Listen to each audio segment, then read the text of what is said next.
Hello friends, আসসালামু আলাইকুম everyone. আজকের ক্লাসটি হচ্ছে দশম ক্লাস। এর আগে আরও 9টি ক্লাস দিয়েছি। 9টি ক্লাসের মধ্যে সবার প্রথম যেটি ক্লাস হচ্ছে সেটি হচ্ছে একটি ম্যারাথন। যেই ম্যারাথনের মধ্যে 2012 সাল থেকে 2019 সাল পর্যন্ত যত সব কোয়েশ্চেন ছিল সেই এক ভিডিওর মধ্যে দিয়েছি। তাই আপনারা সবার প্রথমে যদি সিরিয়াল ওয়াইজ ক্লাস দেখতে চান তাহলে সবার প্রথমে ম্যারাথন ক্লাসটি দেখবেন। তারপরে যে সিরিয়াল ওয়াইজ প্লেলিস্টের মধ্যে ক্লাস আছে সেই প্লেলিস্টে থেকে দেখা শুরু করবেন। তখন আপনার জন্য বুঝতে সহজ হবে। আপনি সিম্পল থেকে কমপ্লেক্সের দিকে যাবেন।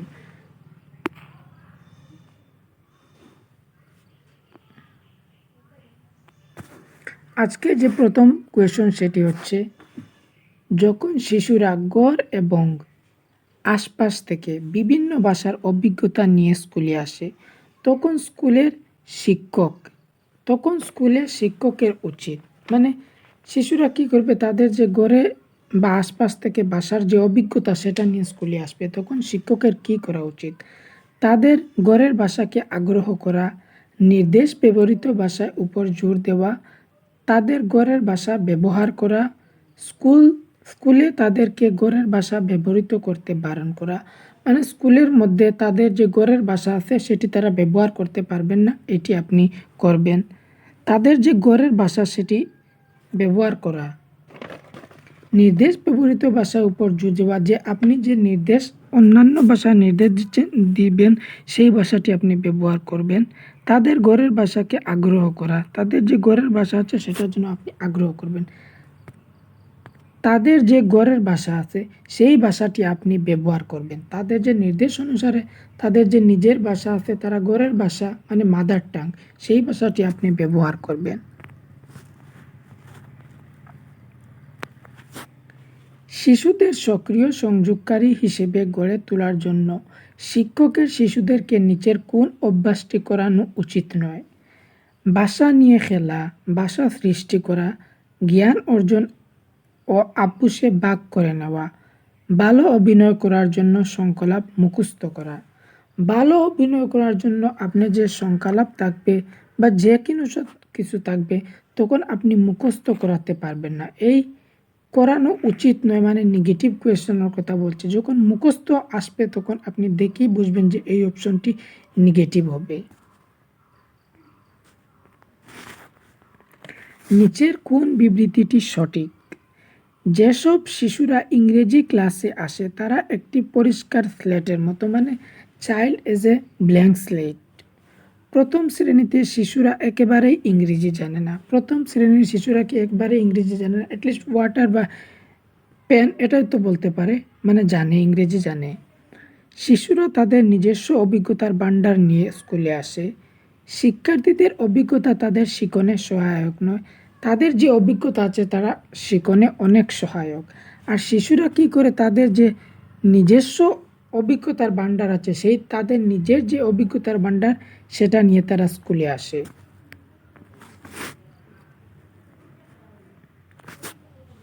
প্রতিটি শিশুই একগুচ্ছ বাক্যবিন্যাস রীতি দ্বারা সমৃদ্ধ থাকে, যাকে বলে সার্বজনীন ব্যাকরণ।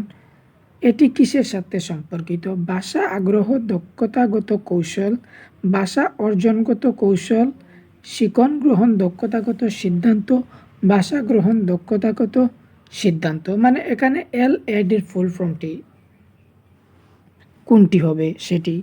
Language acquisition device, language acquiring device, learning acquisition derive, language acquisition derive. এই যে একটি অপশন পুরো 3টি অপশনকে বদলে দিয়েছে, ডিরাইভ আর অ্যাকোয়ারিং। সেটি হচ্ছে LADর ফুল ফর্ম হচ্ছে ল্যাঙ্গুয়েজ অ্যাকুইজিশন ডিভাইস। আমি আগের ক্লাসগুলিতে এইরকম অনেকবার বলেছি যে ছোটো ছোটো এক একটি অপশনের বিস্তারিত আমি দেওয়ার চেষ্টা করেছি।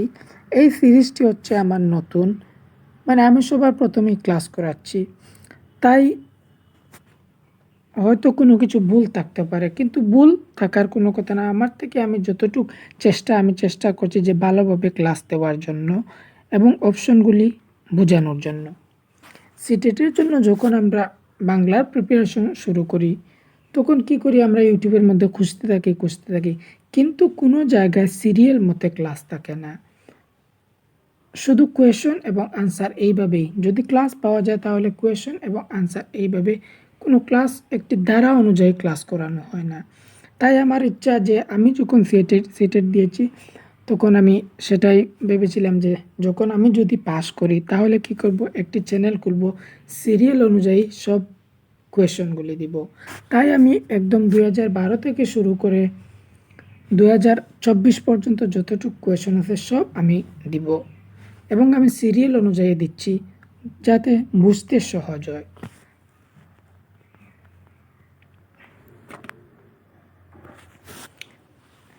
নতুন শব্দ পড়ার সময় বর্ণের সঙ্গে তারা ধ্বনির সংযোগ স্থাপনের পদ্ধতিকে বলে morphology, word recognition, phonological decoding, reading comprehension. Reading comprehension হচ্ছে যখন আপনি প্যাসেজ সলভ করবেন সেটি হবে রিডিং কম্প্রিহেনশন, তা থেকে অর্থ বুঝবেন সেটা। আর ধ্বনি মানে কি সাউন্ডের কথা যখন আসবে তখন আপনি কি বুঝবেন, ফোনোলজিক্যাল ডিকোডিং, ফোনের সাথে ধ্বনির সম্পর্ক, সাউন্ডের সম্পর্ক। তাই যখন সাউন্ড আসবে তখন আপনি বুঝে ফেলবেন যে সেটি ফোন নিয়ে কথা বলা হচ্ছে।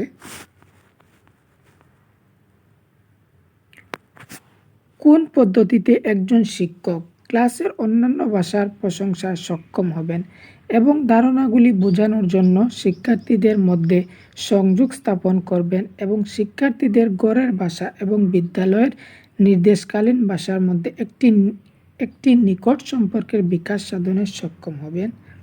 ত্রিভাষা সূত্র, ল্যাঙ্গুয়েজ ফর্মুলা, বহুভাষিক পদ্ধতি, মাল্টিলিঙ্গুয়াল অ্যাপ্রোচ, বহুমাত্রিক পদ্ধতি, মাল্টিগ্রেড অ্যাপ্রোচ, প্রত্যক্ষ পদ্ধতি, ডাইরেক্ট অ্যাপ্রোচ। এখানে অন্যান্য ভাষা মানে কয়েকটি ভাষার কথা বলা হচ্ছে। যখন কয়েকটি ভাষা আসবে তখন কী হবে, বহুভাষিক, মাল্টিলিঙ্গুয়াল অ্যাপ্রোচ। নিচের কোনটি একটি সঠিক বিবৃতি নয়? শ্রবণের পরবর্তী দ্বিতীয় স্তর হলো বাচন। বাচন দক্ষতার পূর্বে লিখন দক্ষতার বিকাশ হওয়া উচিত। শ্রবণজনিত অভ্যাস বাচনের পূর্ববর্তী অভ্যাস হওয়া উচিত। ভাষা দক্ষতার অভ্যাস অখণ্ডভাবে হওয়া উচিত। এই অপশনটির আনসারটি অফিসিয়াল আনসার কির মধ্যে নাই, মানে এই কোয়েশ্চেনটির মধ্যে বোনাস মার্ক দেওয়া হয়েছিল।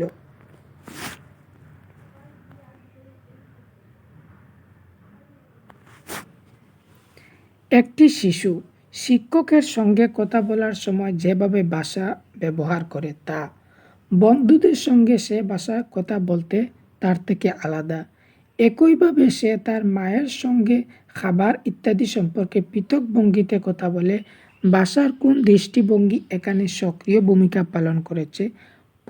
পরিবেশগত দৃষ্টিভঙ্গি, মনস্তাত্ত্বিক দৃষ্টিভঙ্গি, বিবিধ বহির্ভূত দৃষ্টিভঙ্গি, সামাজিক দৃষ্টিভঙ্গি, environmental aspect, phonological aspect, informal aspect, social aspect.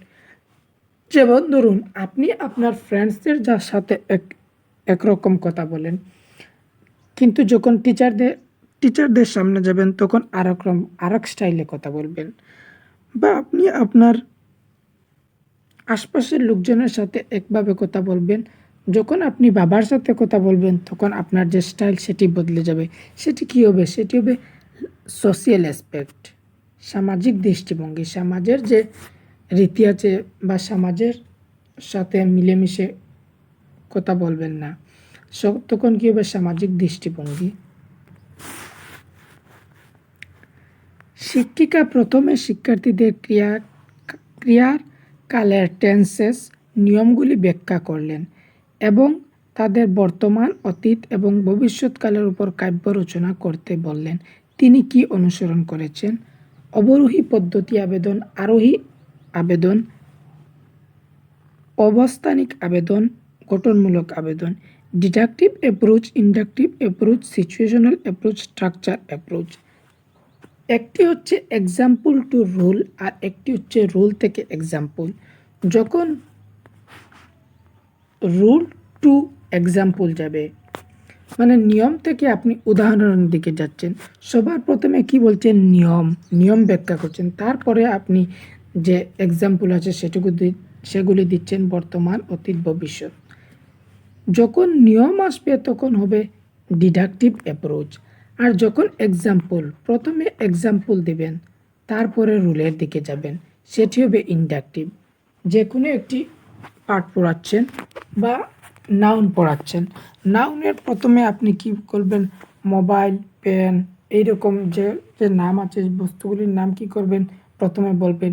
তারপর বলার পর এক্সাম্পল দেওয়ার পর আপনি শেষে কি বলবেন?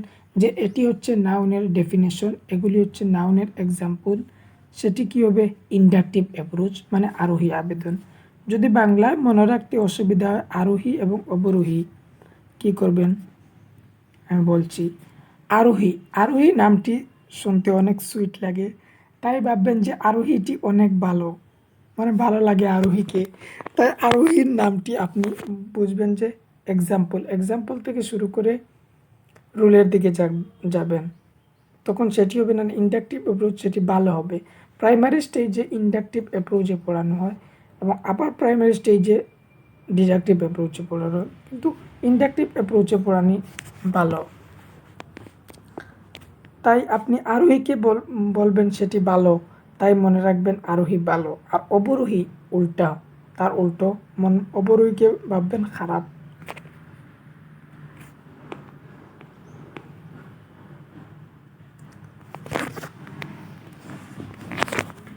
ভাষা সমৃদ্ধ পরিবেশ এমন একটি পরিবেশ যা একটি শিশুকে সুযোগ প্রদান করে দেখতে, লক্ষ্য করতে এবং ভাষা ব্যবহার করতে, ভাষার অসম্পূর্ণতাকে সম্পূর্ণ করতে, যা কখনো শুনেনি এরূপ বাক্য রচনা করতে, শ্রেণীকক্ষের বাইরেও শিখতে। ভাষার সমৃদ্ধ পরিবেশ, প্রিন্ট রিচ এনভায়রনমেন্ট, এইভাবে কি হয়? দেখতে, লক্ষ্য করতে এবং ভাষার ব্যবহার করতে। যখন দেখবেন, লক্ষ্য করবেন এবং ভাষাকে ব্যবহার করবেন, তখন সেটা কি হবে? ভাষার সমৃদ্ধ পরিবেশ হবে।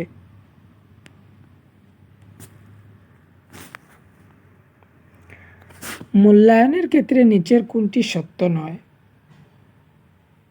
মূল্যায়ন শিশুর সামর্থ্য, প্রয়োজন, আগ্রহ এবং পছন্দ অপছন্দকে চিহ্নিত করতে সাহায্য করবে। যে প্রয়োজন, তার আগ্রহ, ইন্টারেস্ট, সবগুলি আপনি চিহ্নিত করার জন্য মূল্যায়ন সাহায্য করবে।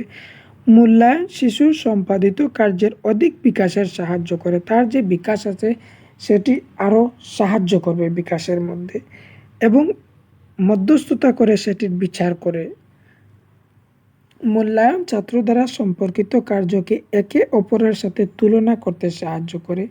মূল্যায়ন পূর্ব নির্দেশিত শিক্ষণের ফাঁকগুলিতে এবং শিক্ষণের অসুবিধাগুলিকে বুঝতে সাহায্য করে। যে তারা কোথায় শিখেনি সেটা আপনি জানতে পারবেন মূল্যায়ন করে।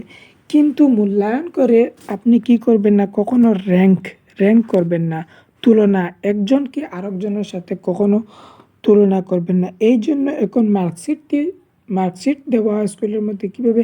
360 ডিগ্রি ভাবে সব দিকে এক্সপেক্ট করে মার্কশিট দেওয়া হয় গ্রেড দিয়ে, যাতে তুলনা করা না হয়, একজনে আরেকজনের সাথে তুলনা না করে। নিচের কোনটি সংযোগ সাধনকারী ভাষা শিক্ষণমূলক প্রক্রিয়ার ক্ষেত্রে সত্য নয়? এটি বাস্তব জীবন ভিত্তিক পরিস্থিতির সম্মুখীন হওয়ার জন্য শিক্ষার্থীর বিকাশ ঘটায়। বানানগত এবং ব্যাকরণগত ভুল কম করার দিকে গুরুত্ব দেয়। এটি অর্থপূর্ণ এবং নির্ভরযোগ্য সংযোগকারী প্রক্রিয়ার জন্য শিক্ষার্থীকে তৈরি করে। এটি লক্ষ্য ভাষার ক্ষেত্রে তাৎপর্যপূর্ণ এবং সংযোগ সাধনকারী ভাষা ব্যবহারে অধিক গুরুত্ব দেয়। বানানগত এবং ব্যাকরণগত ভুল কম করার দিকে গুরুত্ব দেয়, সেটি সত্য নয়। শিক্ষার্থীদের বাচিক দক্ষতা বিকাশের সময়, মানে স্পিকিংয়ের কথা বলা হচ্ছে।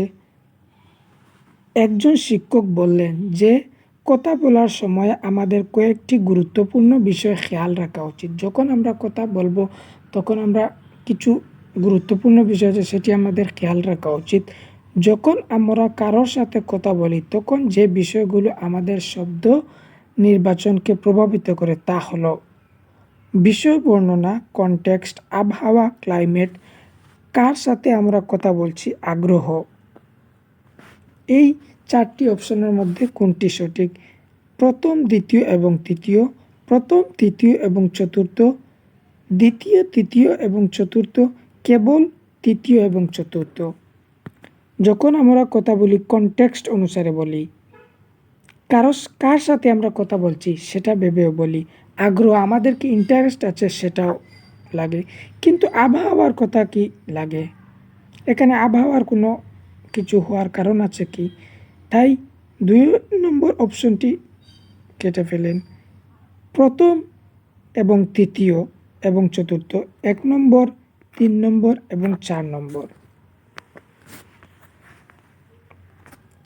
সংশোধনমূলক শিক্ষণ সেই সমস্ত ছাত্রদের জন্য, মানে রিমিডিয়াল টিচিং, বিষয়টিকে বুঝতে পারে না এবং অসুবিধার সম্মুখীন হয়, ক্লাসের উপস্থিতিতে অনিয়মিত থাকে, মানে ক্লাসে প্রেজেন্ট থাকে না, শিক্ষণগত প্রতিবন্ধতা থাকে, লক্ষ্য ভাষায় দক্ষ থাকে, বিষয়টিকে বুঝতে পারে না এবং অসুবিধার সম্মুখীন হচ্ছে, সে সেই বিষয়টিকে বুঝতে পারছে না, তার জন্য অসুবিধা বোধ করছে, তখন রিমেডিয়াল টিচিং দেওয়া হয়। যদি তোমার ক্লাসের একজন শিক্ষার্থী দৃষ্টি প্রতিবন্ধী, মানে অন্ধ, ভিজুয়াল ইম্পেয়ার্ড হয়, একজন ভাষা শিক্ষক হিসাবে তুমি কি করবে? মানে চোখে দেখতে পারছে না, তখন আপনি আপনার এই স্টুডেন্টের জন্য আপনি কি করবেন? শিক্ষার্থীকে তার কাজে সাহায্য করবে, তাকে পড়া এবং বিষয়টি শোনার জন্য ব্রেইল বুক এবং শ্রবণ উপাদান দেবেন, সঙ্গীদের যথেষ্ট সুযোগ দেবে এবং তাকে সাহায্য করার জন্য, তার কাজ সম্পূর্ণ করার জন্য অভিভাবকদের দায়িত্ব নির্দিষ্ট করবেন। যখন ভিজুয়ালি ইম্পেয়ার্ড স্টুডেন্ট আসবে তখন কি করবেন? আপনি তার ভিজুয়াল ব্রেইল বুকটি হচ্ছে যারা অন্ধ, চোখে দেখতে পায় না, তারা টাচ করে করে পড়তে পারে, এবং শ্রবণ উপাদান যে অডিও ম্যাটেরিয়াল দেবেন, অডিও ম্যাটেরিয়াল দিয়ে শুনতে পারে এবং টাচ করে সে পড়তে পারে।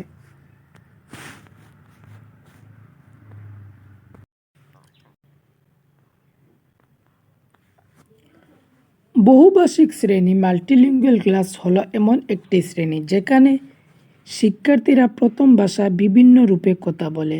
শিক্ষক শিক্ষার্থীদের ভাষা জানেন, শিক্ষার্থীদের বহু ভাষা শেখানো হয়, প্রতিটি শিক্ষার্থী 2-এর অধিক ভাষা জানে। মাল্টিলিঙ্গুয়াল ক্লাস হচ্ছে শিক্ষার্থীর প্রথম ভাষায় বিভিন্ন রূপে কথা বলে, যে একজন ছাত্র আছে, যেমন একজন আসামিজ বলছে, একজন বাংলা বলছে, একজন মারাঠি বলছে, এইভাবে যে কথা বলছে, তারা বিভিন্ন রূপে কথা বলে, একজন আলাদা আলাদা কথা বলছে, সেটা হচ্ছে মাল্টিলিঙ্গুয়াল ক্লাস। ব্যাকরণের সমস্ত নিয়মগুলিকে একসাথে অধিগত করার চেষ্টা না করে শিক্ষার্থীরা ধীরে ধীরে এবং পুনরাবৃত্তির মাধ্যমে একটি ব্যাকরণগত ধারণা শিখছে, সময়ের সাথে সাথে ধারণাকে মজবুত করছে। এই ধরনের শিক্ষণ প্রক্রিয়া হলো situational learning, spiral learning, structural learning, spatial learning.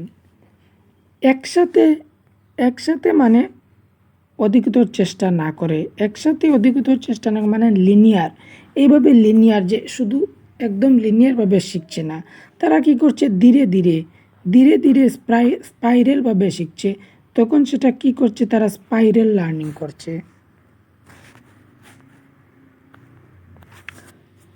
পাঠ্য বিষয় বুঝতে, তা থেকে তথ্য খুঁজে নিতে, এমনকি পাঠের ব্যাখ্যা করার ক্ষেত্রে শিক্ষার্থীদের যোগ্যতা হলো সাবলীল পঠন, পঠোদ্ধার করা, শ্রুতিলিখন, বোধ পরীক্ষণ, reading fluency, decoding, dictation, reading comprehension.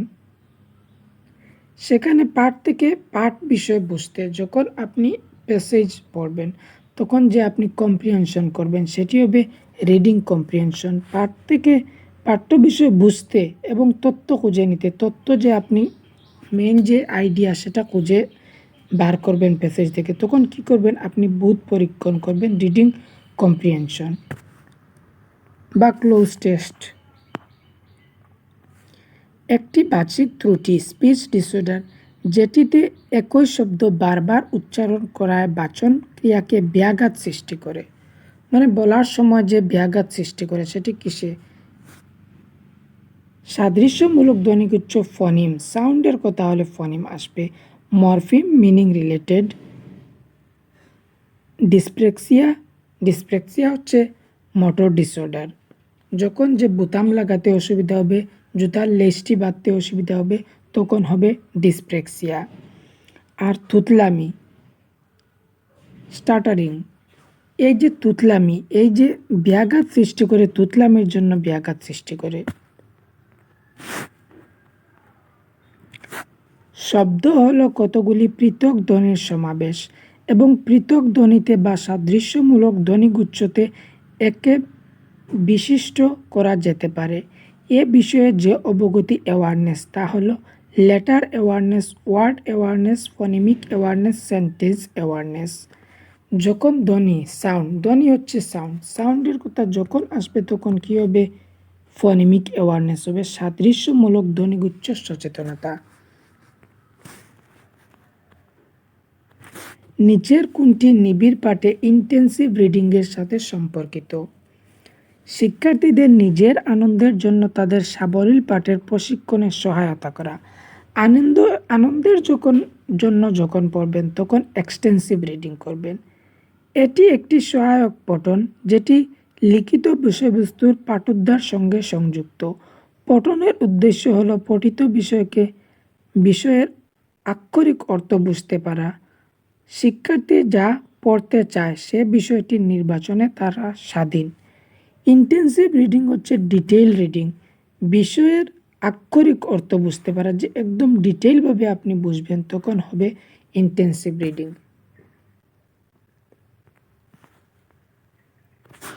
কোন পদ্ধতি বিশ্বাস করে যে বাক্যের গঠন বিষয়বস্তুর চাইতে অধিক গুরুত্বপূর্ণ? গঠনটি হচ্ছে বিষয়বস্তুর চাইতে অধিক গুরুত্বপূর্ণ।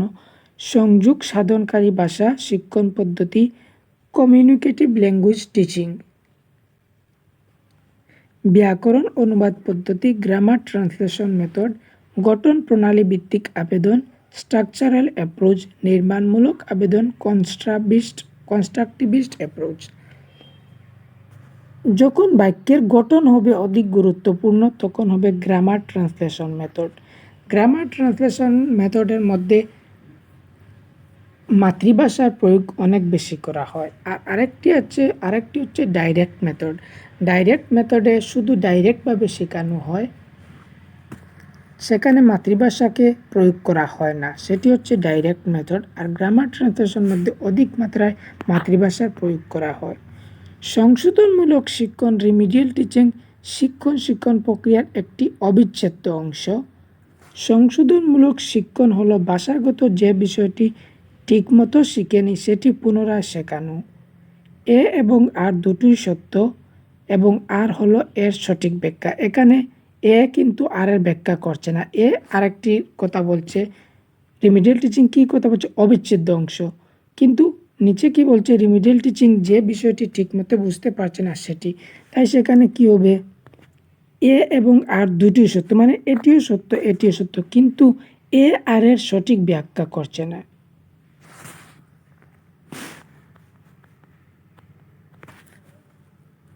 পাঠ্যপুস্তকে লেখকদের রচিত গল্প, কবিতা, নাটক এবং অন্যান্য বিভিন্ন ধরনের লেখা থাকে।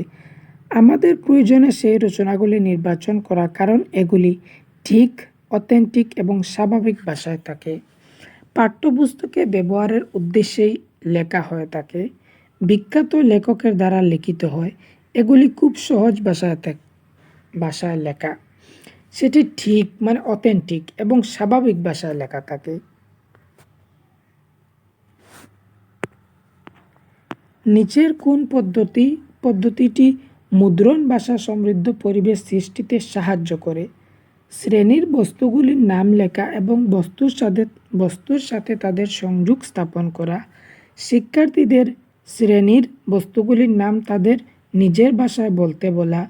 নিম্ন প্রদত্ত পাঠ্য বিষয়ের সঙ্গে একটি চলচ্চিত্র প্রদর্শন। প্রতিটি শ্রেণীতে একটি করে মুদ্রণ যন্ত্র রাখা। শ্রেণীর মধ্যে যে বস্তুগুলি থাকবে সেই বস্তুগুলির নাম লেখা থাকবে এবং বস্তুর সাথে যে ছাত্ররা আছে তাদের একটি সংযোগ স্থাপন করতে হবে। Print rich environment.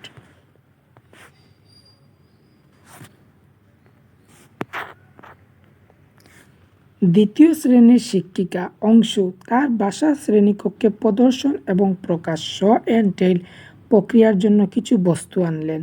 ভাষা শিক্ষণে এই বস্তুগুলি কি নামে পরিচিত?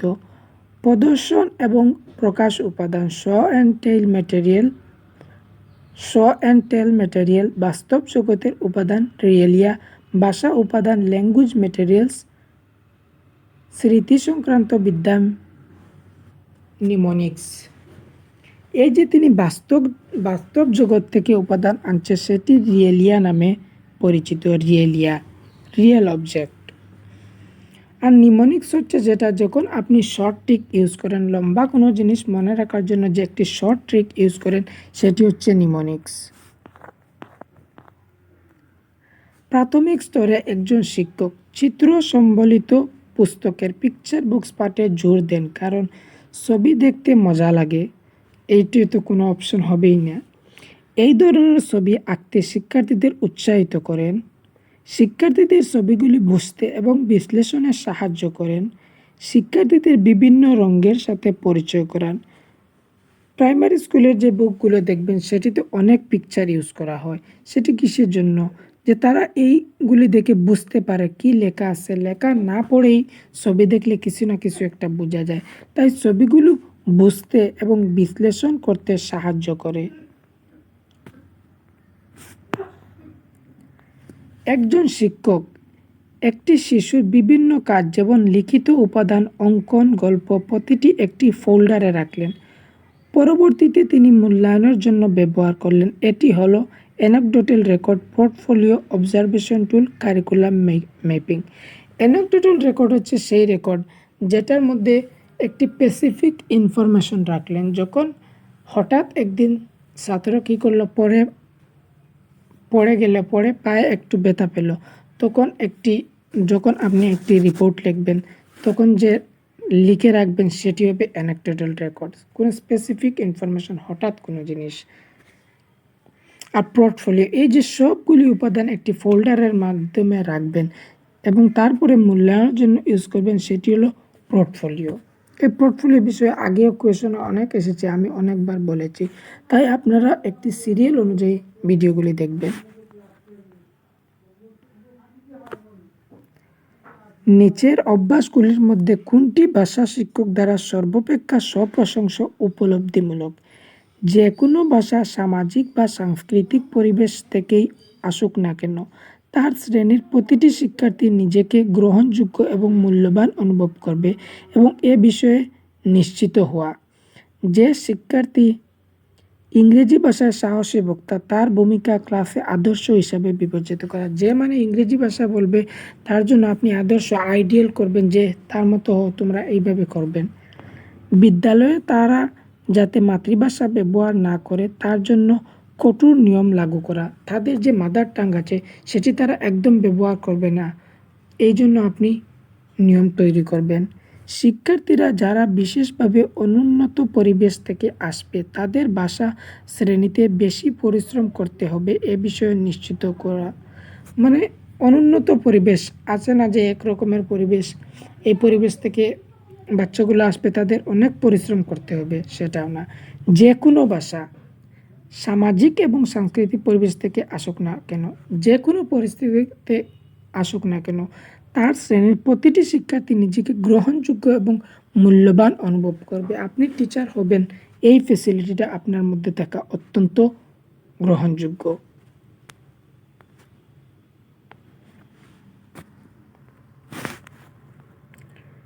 নিচের কোনটি অর্ধরূঢ় আবেদন বটম আপ অ্যাপ্রোচ ভিত্তিক? ভাষা শিখনে শুরুটি কবিতা এবং গল্প দিয়ে তারপর বর্ণনায় আসা। ধ্বনি থেকে শব্দ, বিশিষ্টার্থক উপবাক্য, ফ্রেজ, কারক, ক্লেশ এবং এইভাবে বার্তার পটোদ্ধার এগিয়ে যাওয়া। শিক্ষার্থী পূর্বার্জিত জ্ঞানের ভিত্তিতে ভাষার অর্থ খুঁজে বের করে সম্পূর্ণ ভাষা আবেদন হোল ল্যাঙ্গুয়েজ অ্যাপ্রোচের উপর শিক্ষক কর্তৃক গুরুত্ব প্রদান। একটি হচ্ছে বটম আপ আর একটি হচ্ছে টপ ডাউন। বটম আপ হচ্ছে এই অপশনের উত্তরটি হচ্ছে বটম আপ, ধ্বনি থেকে শব্দ। বটম আপ হচ্ছে সবার প্রথমে থাকবে কি অ্যালফাবেট, তারপরে ওয়ার্ডস, তারপরে সেন্টেন্স, তারপরে প্যারাগ্রাফ, তারপরে স্টোরি। মানে ছোটোর থেকে একদম সহজ থেকে শুরু করে কঠিনের দিকে যাবেন। সবার প্রথমে কি থাকবে অ্যালফাবেট, ছোটো ছোটো জায়গা থেকে স্টোরির মধ্যে যাবেন। সাউন্ড, সবার প্রথমে সাউন্ড, তারপরে প্রেস, তারপরে ক্লাস, এইভাবে মানে এগিয়ে যেতে থাকবে। তখন কি হবে বটম আপ। আর আরেকটি হচ্ছে টপ ডাউন।